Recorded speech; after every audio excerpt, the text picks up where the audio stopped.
Hey everyone, this is Jessica Honegger, founder of the socially conscious fashion brand Noonday Collection, and this is the Going Scared podcast where we cover all things social impact, entrepreneurship, and courage. Today's a very special episode because I have my husband here with me. Hey, honey. Hey, Jessica. So great to be on the Going Scared podcast. So we're actually sitting here in our house. If you hear a cat meowing in the background, that's why. That's our cat. And I just get so many questions about my hubby, about our marriage, about our family life. I often get asked if my husband's my business partner when she's not. So we're just going to we're going to dish it all today. We're dishing it, honey. Okay. We are dishing it. So, babe, why don't you, first of all, share the story of how we met? Okay. So I'm from Indiana. Grew up Hoosier, born and raised. Went to University at Purdue, and through that experience, took a couple trips overseas.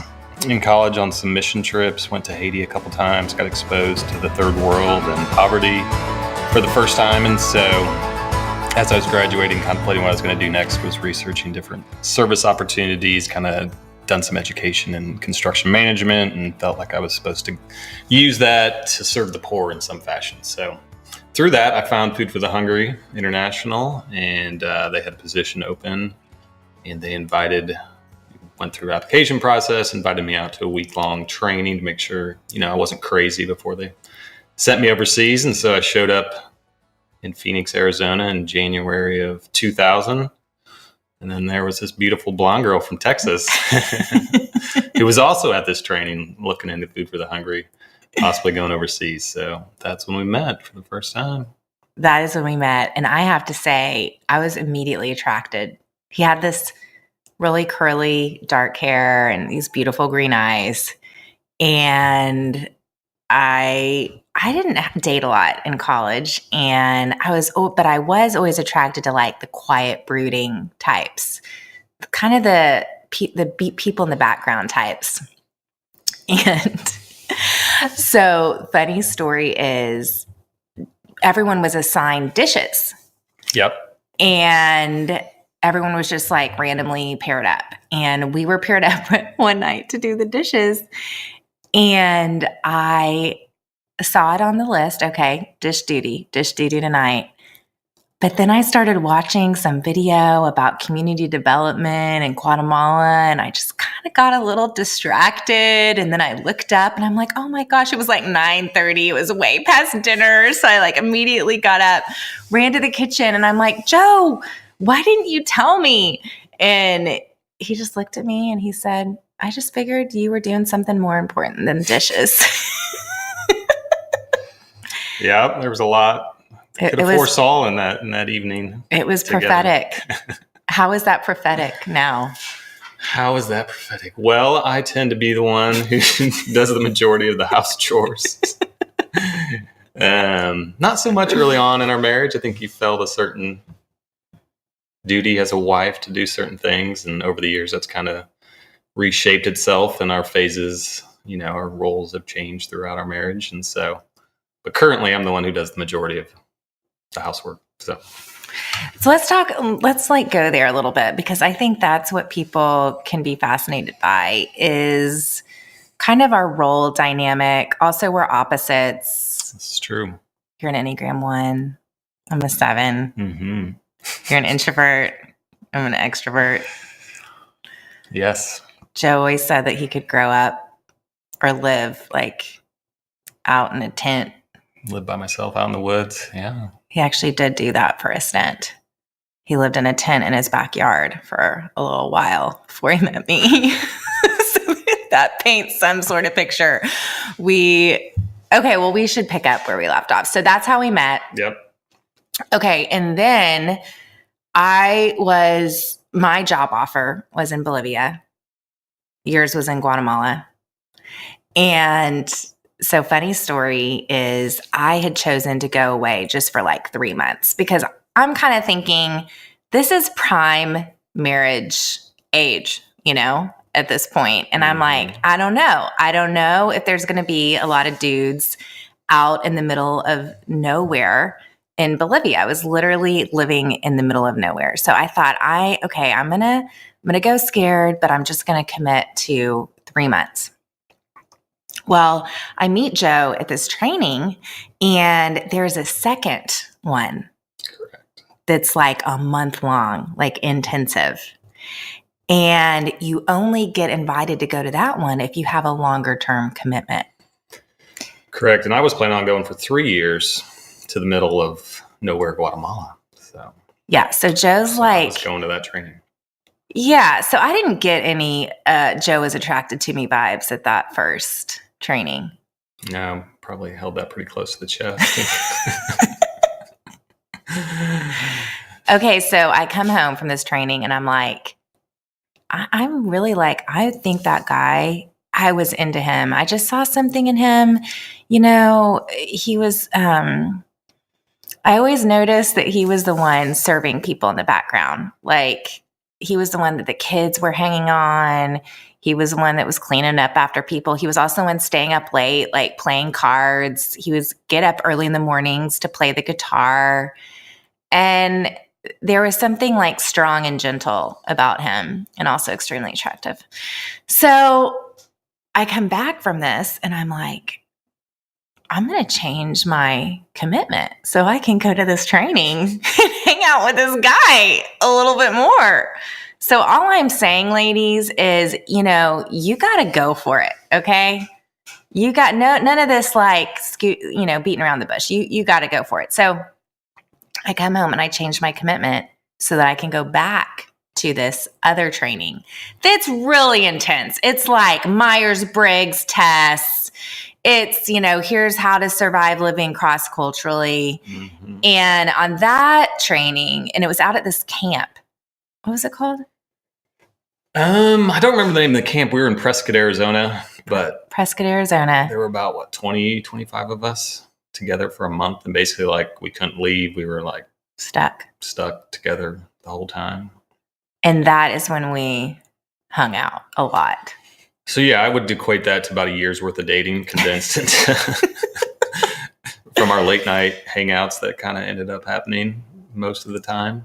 So yeah, definitely there was some attraction, I think, definitely happening. I didn't know what to do with it. Like, I'm moving to Guatemala. This girl's going to Bolivia. And I'm from a unique church background where you kind of marry people from your church. And so, yeah, I just didn't know what to do with this attraction So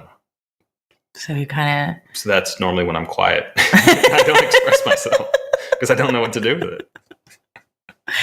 So we go home from this training and we start emailing each other. We did. And I'm literally about to... This is 2000, folks, so there's no FaceTime. Right. I don't even think Skype was out yet. So this is like dial-up internet. Oh, yeah, email time. 100%. No iPhones. Long-distance phone calls. Right. And so I go home and we started emailing. Mm-hmm. And that's when I started getting the vibe. But see, I had not dated much, and part of me had never really been serious with a dude because I was always afraid of the breakup. And I thought, well, I never want to experience heartache, so I'm just gonna avoid commitment. Which now you understand as a 7. Now I know. Avoid pain. Now I know, guys. If only we would have had the Enneagram back then. It was around, just nobody talked about it. Would we still gotten married? Yes. Yes. Definitely. 7s and 1s go really well together, actually. Okay. So I come home and then I'm getting the vibe. Well, I had a plane ticket voucher from a previous trip for my grandma. Mm-hmm. Like my grandma had this voucher. No. I had a voucher. Oh, that's right. Okay. There's 2 trips. 2 trips. So I had a voucher and I was like, I got to use this before I go to Guatemala or else it's going to expire. I don't even remember what it was from. And so at some point you're like, well, why don't you come to Texas with that voucher? Real nonchalant. Like, well, just like I had a lot of guy friends, like really good guy friends. I always have my whole life. So I'm like, it's another guy friend that I think is kind of really, really cute. And like, come swing on by Texas. You got an extra plane voucher. Which for me was like totally opposite. It's like, this is very serious if I'm going to fly to Texas to visit a girl. It's a big time, like serious. Yeah. So I get this email that's like, I don't think you understand. Like, if I'm coming to Texas, this means something. Like, I've talked to my parents about it. And I'm sure I was just like, oh, okay. Yeah, he's into me, you know, but at the same time, like, still treating it pretty lightly. Right. Because if I acknowledged the bigness of it, it would scare me. Right.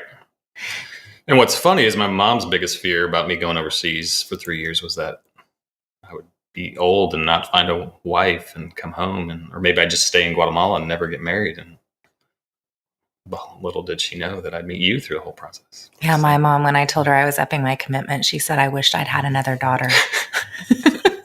Now, she says to this day that what she meant was an additional daughter, but that is not how I took it at the time.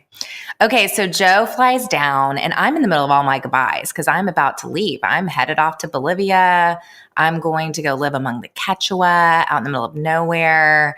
I'm like, got my REI backpack, my hiking boots, and saying all of our goodbyes. Joe comes to my house, meets my parents, my grandma, who was alive at the time. It ended up being this magical night. He was a vegetarian and he ate steak for me, for my dad. I did. Yeah, I had a brief stint as a vegetarian in college, which ended when I came to Texas. It did. So that was the first moment of I was moving to Guatemala, and I'm like, I'm going to be living with the family and I'll eat what I'm served. So I was kind of on the...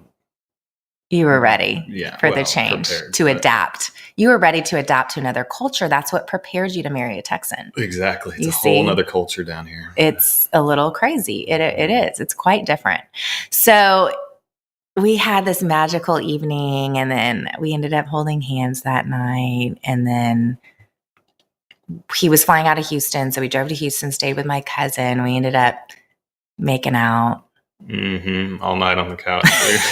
I wasn't going to tell everybody that, but it's okay. That's true. That's all that happened. We made out on the couch for a long time. We made out because we were like, this is it. Like, you were leaving like in, 2 weeks or a week? A week. Yeah. I was leaving. You were leaving, and we had no plan. Right. We had no plan. So that was when it was like, okay, we are obviously really into each other. He leaves, he flies out, and we're kind of like, okay. I mean, he has this 3-year commitment. We were being kind of hardcore. Like, we're both going out to the boonies. I mean, I didn't have electricity. And he leaves, and oh my gosh, we were just... It was a sad goodbye. It was so sad. It was so sad. I think we both cried, like, at the airport. Okay, so then I had a wedding to go to a few days later.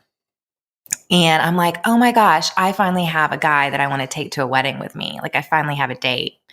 And he's off in Indiana. So then that's when I remember my grandma had this voucher. Yes. So I asked her, can you, because, we're broke. We just graduated from college. So so then I called him and I'm like, will you fly down? And he flies down. He had to get a tax, y'all, because we do things big in Texas. And that was the first sign to your mom that, oh my gosh, I'm not going to lose my son to Guatemala. I'm going to lose him to Texas. Something she never anticipated. There might have been some tears. Probably. She loves me now, though. We love each other. I'm so grateful for my in-laws.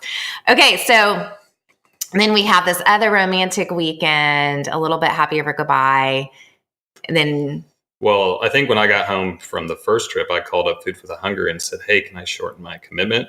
Oh. Because that's when I started, like, this is serious. You're going to be gone for a year. I'm going for 3 years. So somewhere in that span, I shortened my commitment to 1.5 years from 3 years. So you went from like... It's like if I'm in, I'm all in. Right. And this was like... He went all in, guys. Yeah. He was like... Because then I knew I was going to marry you. After that first trip to Texas. And then I'm a little bit like, okay, I was into him, but that freaked me out. Now you have to commit. Yeah, that was a little hard. You don't want to be boxed in. Don't box me in. I'm a 7. Don't box me in. But he was all in. He was 110% in. I moved to Bolivia. Y'all, we had this crazy relationship because I'm in Bolivia for 3 weeks out of the month, I'm living in the middle of nowhere where there's no running water, no electricity, except for nighttime because of what are those called? Solar panels. Solar panels. With batteries. Yeah. And Joe would email me every single day that I was living out in the wilderness.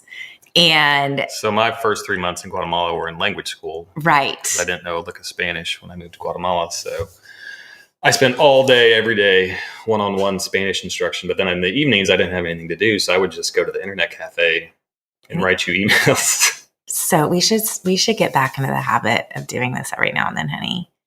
Emailing each other? Well, I mean, that's how I got to know you. Because I think as an introvert, it just like, you just were able to spill everything out. I mean, guys, these were like love letters. Oh my gosh. So good. So juicy. So what happened is I had someone back in the city that would print these emails out for me. And then when the supply truck would come out, I would get this packet of emails. And it was awesome. And then there was a satellite phone, and somehow we would time it to where I would like hike to this satellite phone and then try to catch you when you were wrapping up your day at the Food for the Hungry office. Mm-hmm. It was wild. It was wild. And then within 7 months, he flew down to Bolivia, visited me and some of my friends too.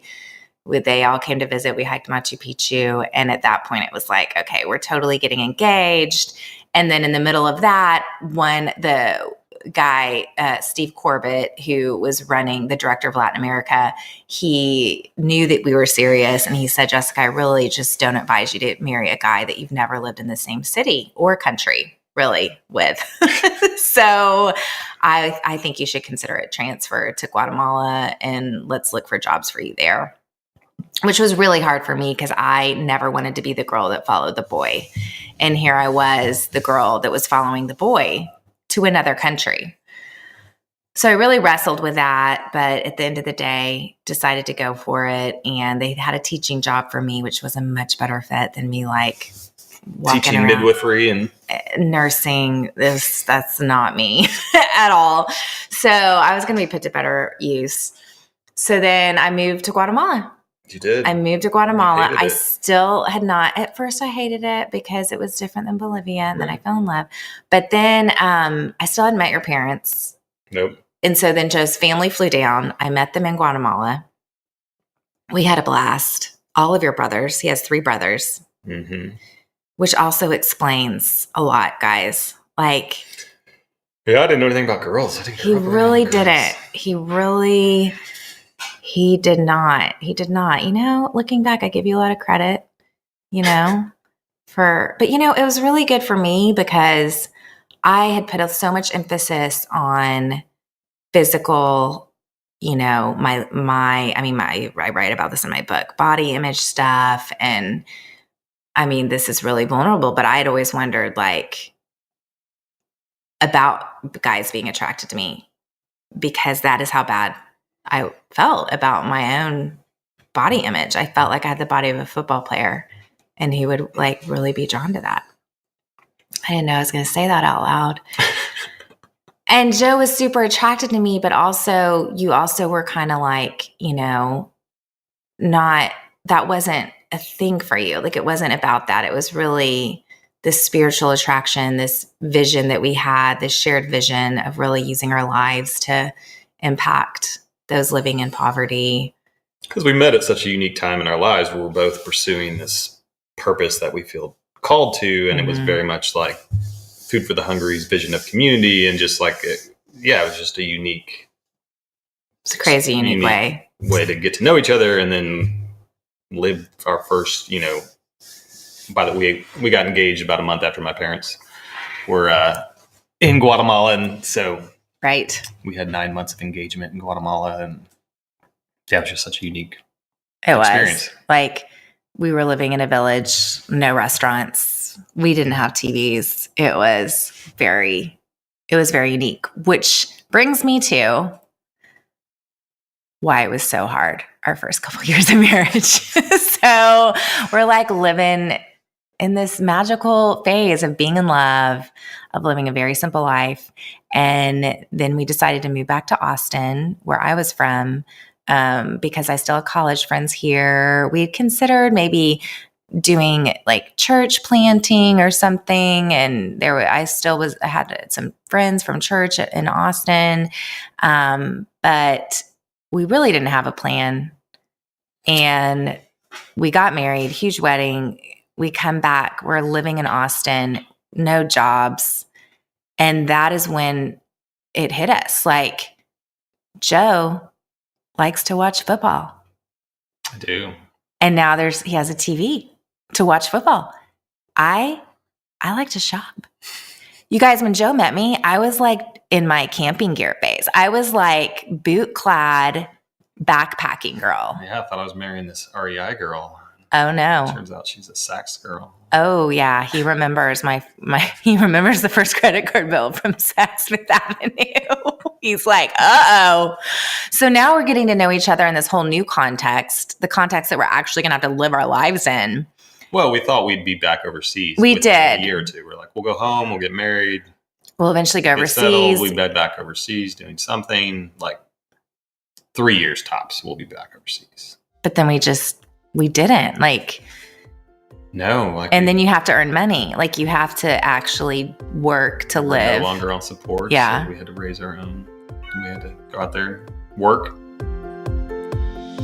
Hey friends, I'm going to interrupt this awesome conversation for a hot second. So you guys know that I am the founder of the socially conscious fashion brand Noonday Collection. And at Noonday, we are passionate about entrepreneurship that changes the world. So we partner with Noonday Collection ambassadors. Ambassadors launch their own social impact businesses, they earn an income, and they make a difference for the artists and families that Noonday partners with all over the world. And I have a Noonday Collection ambassador with me right now.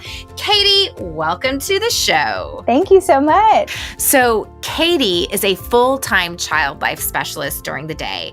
But I guess that wasn't enough impact for her because she also decided to launch her own business as a Noonday Collection ambassador. And Katie, I'm curious, why is it important to you to be able to do both? Well, as a child life specialist, I get to help kids and families cope with the hospital. That looks a lot of different ways over the course of the week, but I was really missing that global impact part of it. I'd been to Thailand, I'd heard about human trafficking and really the woes of poverty, and didn't know how I was supposed to make an impact until I went to a Noonday Collection trunk show. And that's when I knew that I really needed to be part of this company to be able to make that global impact with the time that I have and the abilities that I have. So tell me what your ambassador business gives you that's different from your day job. Well, I have been able to travel with Noonday. I have been able to use my income to give back to organizations that I really care about. And I've been able to really make an impact globally. When I go to these countries with Noonday, I am able to see the impact that we're making in communities. But on top of that, I've really been so encouraged and blessed by the ambassador community. And not only that, I've then been able to encourage other women to join us in this global impact. And that has just been an amazing, amazing opportunity. Well, I, for one, am so glad that you said yes. And if you're listening to this right now and you're thinking, oh my gosh, I feel so similar to what Katie is feeling and I want to be a part of this, we want you to join us. Katie and I would love to have you in our Noonday Ambassador Sisterhood. So head on over to goingscared.noondaycollection.com to see if this is a right fit for you. We would love to have you. So head on over. It's goingscared.noondaycollection.com. Thank you so much, Katie, for joining us today, and back to the conversation. So then Joe's parents had flipped their first home when they had first gotten married. So they were really generous and were like, we could loan you some money in order to flip a house in Austin. And I think we bought our first house in Austin for $80,000, which is crazy because that house could probably sell for $500,000. And, it's just, we just started, that's when I realized, oh, I have that gift of seeing something that no one else sees. And instead of seeing what is, I see what's possible. and really got into design and really enjoyed that. And then you are an operator, like you are someone who comes in and then just makes it all happen. So it was definitely like the visionary executor role, but our working dynamic was challenging. It was challenging at times. Yes, it was. It was rough, guys. It was rough. Yeah, different expectations, and it's like coming home from the day and it's like there's your business partner and you're kind of mad at him, and it's Then we started it's not as having fun. then we added babies to the mix. That's babies. Yeah. And oh my gosh, it was, yeah. So things are challenging. So then we had 2 babies, and then we decided to adopt. We did. So yeah, in the midst of that, you started selling real estate because we were flipping houses, and we're like, why are we paying this realtor? And so you got your real estate well, I got mine first and you got yours. And so we were doing both. We were flipping houses and selling real estate. And So tell everyone about that, because I hear a lot from women. A lot of times the woman is the woman is the one who is leading the way there. But kind of tell us the adoption story through your perspective. In fact, why don't you just take it from here, like adoption all the way through the start of Noonday through your perspective. Okay.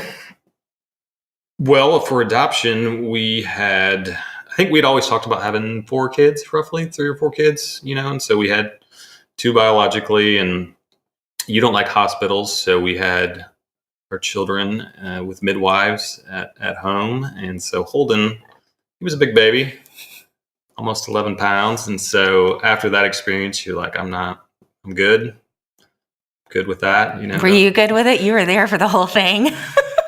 Yeah, I mean, I think, and this was around the time where we were starting to hear more in our circles about adoption and the orphan crisis. And so there was like it's like, okay, there's 143 million kids that need homes. And it's like, so, we just started getting educated on some things. And so, but definitely, yeah, I was kind of in the back seat. I think you started more seriously, like, I think moving forward with like pursuing adoption, and I was slowly like just not knowing what that looks like. I always heard it's really expensive. Financially, we were getting very tight because it's, 2009 into 2009. And so then there was an adoption conference at a church, just one Saturday, come learn about adoption. And so we went to that. And for me, I was like, okay, it was all about balancing finances. So it's like foster to adopt. That's just great. Like, we can foster and they'll pay us money every month. And then assuming everything works out with the courts and everything else, and then eventually we can adopt this child. This sounds great. And so at this point I was like coming along on the process. I still wasn't like, I see a lot of things through a financial lens. And so that's kind of where my mind was at on this. I'm like, international adoption, that maybe is great, but that sounds, from what I understand, it's crazy expensive. We can't afford that. And so we get through this conference, and I don't know where you were at with things, but I'm like, yeah, this foster adoptive sounds like a good option. Great. But then we'd planned a trip to Uganda just like the next month to visit a friend who was working with a ministry there. And so we were still traveling. So this was, I guess, coming up on 8 years into our marriage, and we were still... I sold a couch. I remember that. I sold a couch to fund our plane tickets to Uganda. Yeah. So it's like we would have no extra money, but we'd find ways to travel. We'd Craigslist our way around the world. Because that's what brought us, like, we still had that was still in the core of who we are, was like the bigger world and the poor. And it's like, if you don't go experience it every so often, then you kind of lose perspective on that. And so we tried to travel, probably didn't do it every year, but every other year took some international trips. So we were going to Uganda. And during that experience, our friend's ministry that we visited, they had a number of orphanages. And so they had one orphanage with like 1,000 kids, and we went over to another town and saw another orphanage. And so it's like we get back from that trip and we're just like, wow, we need to adopt from Africa. Like, there's obviously a problem here. And, it was on that trip where we were hanging out with some of your friends from San Antonio who introduced us to Jolly and Daniel. And so that's when the whole, hey, we've got some artisan friends. We've shipped a bunch of stuff to San Antonio. Why don't you sell it? Raise some money for your adoption. And you were like, okay, whatever. Sure. Sounds great. Just kind of left that there. So we get back from that trip and we're like, okay, we're full on. Like at this point, I was like full on. We're in international adoption. Once you made up your mind, it was like, I was probably still like, okay, really? And you're like, I remember one night, this was later on in the process, but I'll forever remember it because this is when we, someday we'll tell our full adoption story. We don't have time today, but we changed our paperwork from like healthy young infant to an older kid. And it's a crazy story, but I'll forever remember when Joe looked at me and said, with tears in his eyes, like, yeah, this is it. And when Joe makes up his mind, he's all in. His heart's in, his soul's in. Right, because if I say it, then I'm committed. Right. And so I'm very slow to come around to say something because then I'm committed versus you can lead visionary, but then like maybe in the back of your head, you're not fully committed. So it's just how we're different. So anyways, at this point, we get home from Uganda. We started researching. You were still spearheading everything. Like you started researching Ugandan adoption and kind of realized that was pretty messy at the time. And then I don't know where you've heard of Rwandan adoption. Because Lane, our friend. Was living. Yeah, we had a friend who was in the middle of a job interview for International Justice Mission in Rwanda, and he'd gotten wind that we were pursuing international adoption. He runs into someone in Rwanda named Jennifer, and Jennifer says, hey, I'm helping Americans, process their adoptions if you're interested. And Rwanda at the time, the government was doing everything. There was only one orphanage available. They were doing everything through this, Sisters of Charity orphanage. There was not corruption. There were no agencies. There were no agencies. It was government spearheaded. And the more we looked into that, the more we realized, okay, yep, it's Rwanda.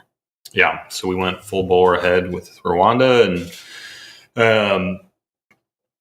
definitely we were like, we're moving forward with the dossier and the home study and all of that. And so, and then I think, so that's probably spring of 2010. And by the summertime, we're realizing, financially real estate's not selling, the market's like dead. How are we going to fund this adoption? And so that's when you were like, well, I guess I will go get that stuff from San Antonio and see if I can sell it, see where this goes. And so I remember you setting up the house and having the first big party and everything going really well. And then from there, you're just kind of like, I think this has some legs. And so, so at that point, who knew? We didn't know what was happening or what it would become. And so, but I was definitely there to help you and support you in whatever way I could. And so that was the birth of Noonday. And whatever way you could. Babe, like, what were you doing that whole first year for the business? Well, just back end stuff. Accounting and setting up the business and printing, shipping labels in the morning, and we pack stuff on the sofa at night. And you used to take every single product with you to trunk shows. So it'd be like, you'd load so much stuff into your car. And Joe would always load it for me. And you would, you went all over Texas, anywhere anybody would have you. And, so it's like you were gone for night, that's probably your first like work travel, or my first experience of being like, okay, this is going to involve some travel and holding down the fort. Obviously we still did not have Jack, our third son, from Rwanda yet. So it was just our two other kids at home. But yeah, it was, I think through that, it wasn't initially, but I think a few months in, you're like, I think this has, there's something greater here. And it was just, cool to see every experience that we had through Food for the Hungry and then your different jobs since we had been married in Austin. And then it's kind of all coming together in this one unique artisan goods business being sold, back here in Texas. And so it's just, and I think ultimately, we really saw through development work that people need an income stream. Like that really is a root of a lot of the issues. It's just whether they have a job and don't get paid, or they just can't find a job, or they, are living off whatever crops they can grow. But if people can have a steady income, that can change their lives. And so it just came full circle with everything we learned through Food for the Hungry and that whole experience. And so I was definitely all in on supporting it and seeing where it went. So he's all in, still doing real estate, but it wasn't really bringing in anything still. I mean, it was really slim pickings at the time. And so, but then Noonday, we were, every little last drop was for the adoption. And then once we raised enough money for the adoption, it was all just going back into the business. Because at that point, it was like, okay, this is a business. Like, we're not just stopping here as a fundraiser. So at that point, I knew, okay, I need an investor, I need a partner, I need something. And that's when I got my business partner, Travis, who we used to babysit swap. Didn't have enough money for babysitters, so we just swapped with friends. And I was swapped with them one night, and I noticed like a pile of Excel sheets on his dining table. And I also knew he'd gotten an MBA from Wharton, and I thought, okay, maybe, I'm going to see if Travis, wants to meet.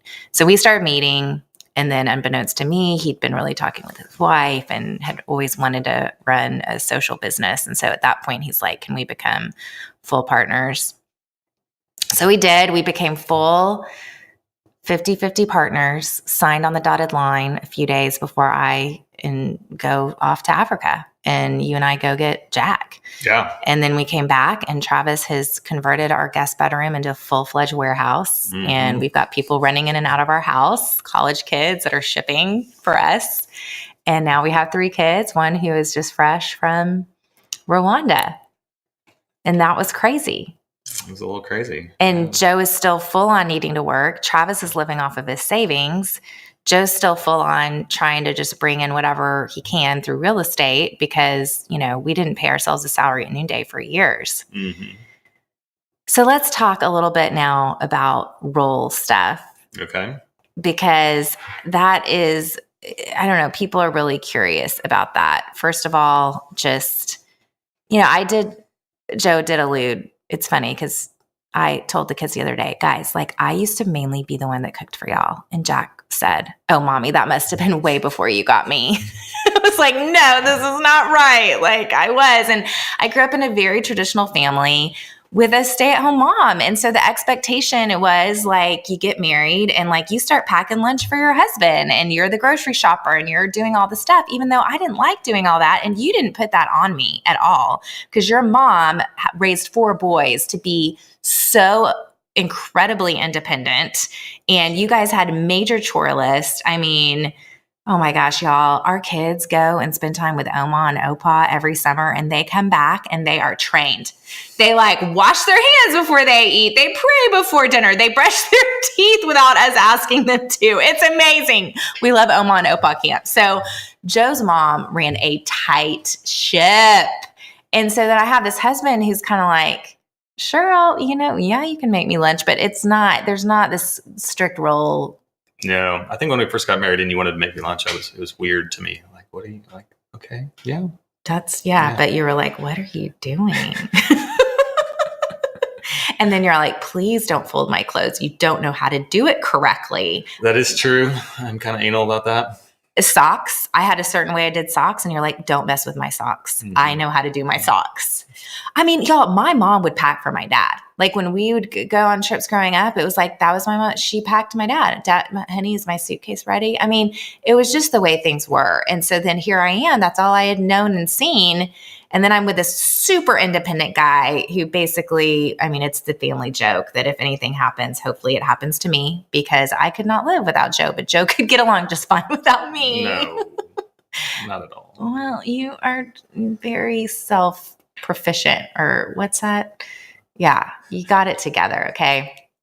So anyway, so then now I'm running this business. You're bringing this, but we're still needing some cash flow. So you're doing the real estate thing. Not that you've ever been passionate about it. I mean, you love serving people, but it wasn't like, oh yeah, I want to be a realtor and build up some real estate empire. Yeah, no, I just kind of fell into it in 2008 when flipping houses wasn't an option anymore, and you were busy, and we just had our second child, and so yeah.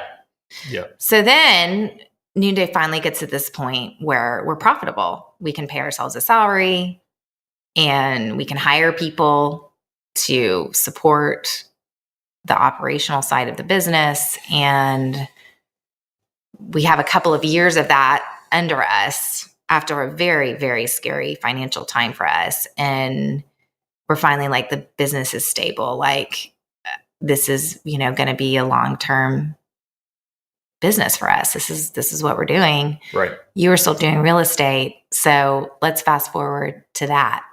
So throughout those first few years, we did make room in the budget for a nanny. So for the first few years of Noonday, we had someone who was, because I was still working full-time real estate. And so fast forward to a couple summers ago, and it's kind of, our kids are older. They really just need to be picked up and driven around and told, to do their homework and make sure it's getting done. And our nanny had a baby and she wasn't coming back. So we had this conversation where it's like, maybe I should step away from real estate and just come back into running the house. Because we don't, our kids are at a much different stage. Like middle school and older elementary school. And And so,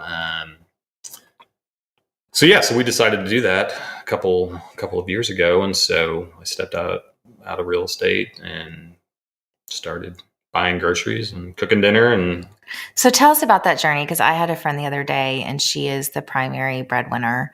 And she expressed to me that, her husband definitely gets side-eyed. He works, but he just makes a lot less than her, and they're relying upon her income. Mm-hmm. And she asked, about your manliness. She asked about how my parents feel about you,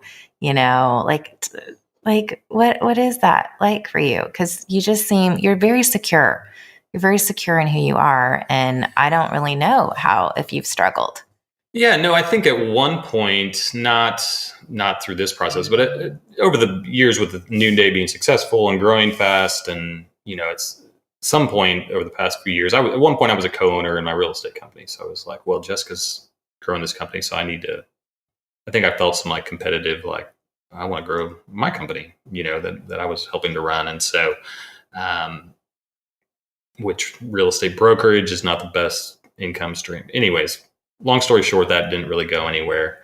And then with the decision to step away from, I think I definitely put some value while I'm still paying myself a decent salary while I'm doing real estate, and then to just kind of give that up completely. There's been times where I think it's more so just how other people view you. And it's like the comments you get and different things like that, where even from women who are mainly running their homes, and it's like, who are asking me well, what are you doing with all your free time now? And I'm like, well, what are you doing with all of your free time? So it's just like, oh my God, it's so true. So it's the perception of it. And then also I've been remodeling our house. So I feel like I'm getting plenty of my manliness construction side of things is being well used over the past year. So, we've been bought our house direct from the owners, kind of at an estate sale type situation, 10 years ago. And it's a 1960s ranch, about 10 minutes from downtown. And we'd done a quick remodel job, but we definitely weren't like, oh, this is our family home forever and ever. And now we've got friends here. The cost of Austin real estate is through the roof. It just made more sense financially and just community-wise for us to just remodel our current home. And that's Joe's background. So last year was so crazy. Oh my gosh, y'all. I don't know how Joe did it. He was remodeling our house. I was on a book tour. I think I went to 4 countries last year. And then we had these 3 kids. How'd you do all that, babe? Well, yeah, last fall, the book tour, like it was more travel than normal. So I think we were all feeling it by December. But then, yeah, we had our kids living in the living room. And so things did not go as fast on the construction as I wanted it to go. But as long as we were all on the same page with that, then it was all right, which we were for the most part. Not completely at the end, but it got there.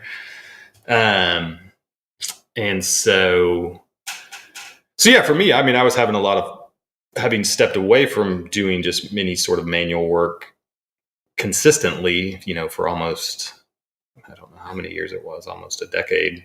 It was fun to get back into it and pull out my framing tools and, doing the carpentry stuff that I like to do and things like that. So I was really enjoying that. And then balancing it with the kids, like I said, as long as there was some buffer, things just shouldn't happen really fast, because when you're working from 8 to 3, there's only so much you can get done. And then the travel, yeah, we've been, I think the kids and I kind of have our routine when you travel, and we watch a lot of Heartland. So, honey, what do you think are the things that are helping us? Like, obviously we had some stress last year. Like, what happens to us when we're under stress? Like, what does our marriage look like under stress? Well, we are not fighters typically. We're more retreat within ourselves and kind of know that they're there, but we're avoiding each other kind of situation. And so, something that we implemented about 4 years ago, just kind of our weekly Friday morning, let's check in, let's pray together. And, sometimes we'd be reading a book together, sometimes not, but just obviously with travel and whatnot, that didn't happen every Friday, but just having something on the books, I think has really helped ground us over the last few years of where, at least we're getting that every week, even if, your things are busy throughout the week or whatever else. And then I think we've also just learned how to resolve things a lot better. Being an introvert, internal processor, it used to take me like 2 days to be able to find the words to tell you, like, I'm sorry, I know I hurt you for this or whatever else. And now hopefully I can do that within an hour instead of 2 days. And so I think just understanding how we work. And I mean, even you mentioned the Enneagram a number of times. That's been super helpful for us. And just being like, oh, Jessica's really being a 7 right now. That's like, that's okay. She's being who she is. And I know this will probably happen like this. And I can just let her go down her 7 bunny trail and it's all right. So. It's so amazing to me that you as a 1, like that I'll name like 10 things that we're going to do on Saturday. Mm-hmm. And he just lets me. And it's not that he sincerely listens and is sincerely there with me in that moment of me explaining all the things. Oh, in the past, I would have argued with you. Like, babe, there's no way we're going to go do these 10 things. I don't want to do 9 of them in the first place. But I've learned to let you dream. Let you dream. Live in the realm of possibility. Yes. And then maybe we'll do 1 thing. Maybe 2. Which is good for you. Or maybe none of them. Maybe none. I do feel that tension still of like, Joe just wants to be at home. I mean, I like to be at home, especially, now I do. When I had babies and felt like my role was in the home, it was torture for me. Honestly, it felt like a prison. But now I travel so much and I'm on the go that actually being at home brings me a lot of joy, which has been good for us in our marriage because you really like being at home. Okay, so we recently had our Shine conference, 500 women. You're there. Yeah. What was that like for you, babe? Because I'm off doing my thing. You're there, y'all. Joe is like, oh my gosh, y'all should see our text strings when I'm at Shine. He's like, can I get you any water? How are you doing? Here's where you're supposed to be next. It's like the wind beneath my wings. Well, you've got Karen who's really helping you out there. But so Shine, yeah, I think I missed like the first day of like the first like official Shine, like where you had it like at a conference center, and then after that you're like, you're never missing another day of Shine again. And so it's just become a commitment of like, okay, I'm going to be there for Shine. This is a big deal. And obviously as the numbers grow, it's like a bigger deal. And so but yeah, it's now being an introvert. It used to be pretty overwhelming. By the end of the third day, I would just want to go crawl into a hole somewhere and be alone for a week. But now it's like through traveling on different ambassador trips, I know a lot of the ambassadors, and so there's friends, that I've seen, and then there's also a lot of new people. So it's just kind of fun to see people that are experiencing Shine for the first time versus the fourth or fifth time, and so it's still overwhelming, still a lot of people, but it's always fun to. What were some of your best moments of this one? My best moments. Like your tearful moments. Joe's a crier.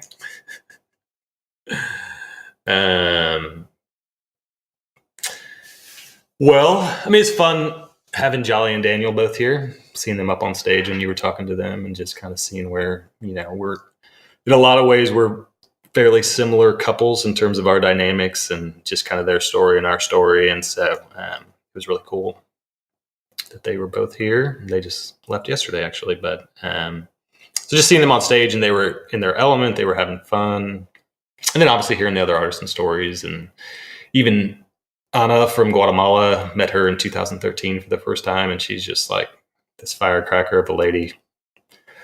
Not more than 4 feet 6 inches tall, maybe, but she's a powerhouse. And so I saw that in her, the first time I met her, and just to see it grow, and it's incredible. So yeah, it's really cool. And then just seeing you continue to grow into who you were made to be. Thanks, babe. I love you. I love you. Nothing can ever happen to you. No guarantees on that. But it's been a fun journey. It has. And I can't wait to see what's next. Yeah, I was thinking the other day that decades are kind of big deals in our lives, because, we met in 2000. In 2010, we decided to adopt, and then Noonday started. So I don't know what 2020 has in store, but it's going to be big. It is going to be big. We feel it. All right, guys. Thanks for tuning in to our intimate Valentine's conversation. We're airing this Valentine's week. Which fun tradition that we started with our kids was we do lobster dinner with our family on Valentine's, and we get out the wedding china that, of course, I got because of my giant wedding, and we cook lobster and we talk about what we're thankful for. So I'm looking forward to that. Yes.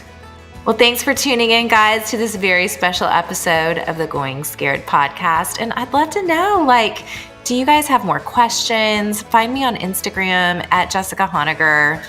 My husband does not have a social media footprint. So if you look, I set up his Instagram account, and he follows me and he follows Noonday Collection, and that's it. So you're not going to be able to find Joe, but I'd love to hear what you learned from this episode. Maybe there's more marriage tips that you want, especially if you've got a 1-7 dynamic in your marriage.